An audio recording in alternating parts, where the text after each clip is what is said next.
So, I have been absent for almost a full year. This wasn't by choice. I ran into some dire circumstances with my job, with my home, with finances, with pretty much everything. I had to step away from cleanup, from the project, and from a lot of other things. But I have not forgotten about the project. I have been reflecting on the issues and the solutions, writing down ideas, revelations about my own circumstances, and how that might have wider implications. I had substantial revelations about my own life circumstances, their causes and solutions, and very likely wider implications of similar patterns affecting other people.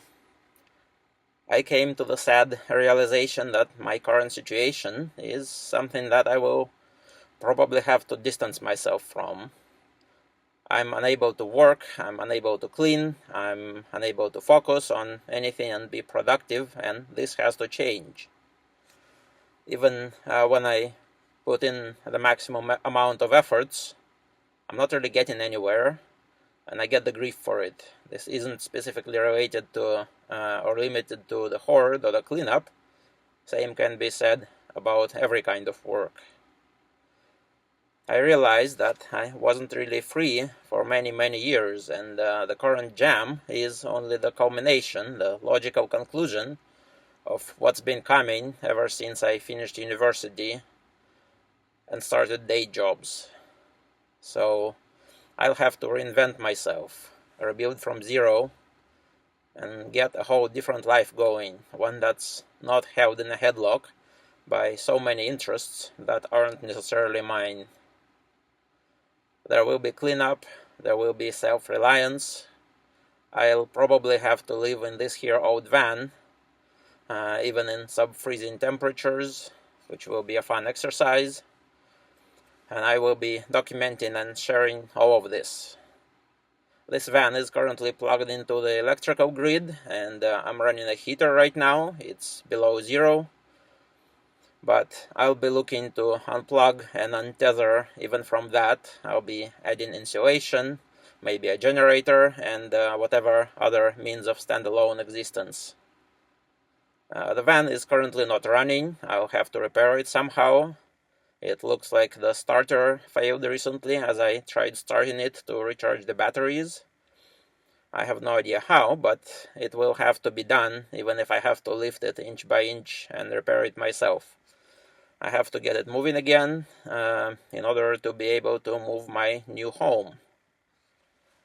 I might well become an actual road warrior, just me and my van, and the rest of my stuff that doesn't fit in storage somewhere. And then I will be doing all those things that fall into the category of got nothing better to do. Well, I got nothing better to do, and I'll carry them out to completion. The results might be surprising. The law of opposites and other such principles will be considered and utilized. When doing things that make sense hasn't worked, at least things that make sense to others or to an average person, doing things that don't make sense might just be the solution. Dealing with the hoard might well be like pulling out an arrow. You don't just pull it out with force. That will only cause more damage. You find a way to disengage it and the path of least resistance and damage. And I will certainly have to significantly reduce and dismantle the hoard and generally all of my possessions. That is definitely coming. That will have to be done. So, plenty of work and adventures and liberation await. There will be research, self-development, idea development, and so much more. So, the project 2.0 to be continued.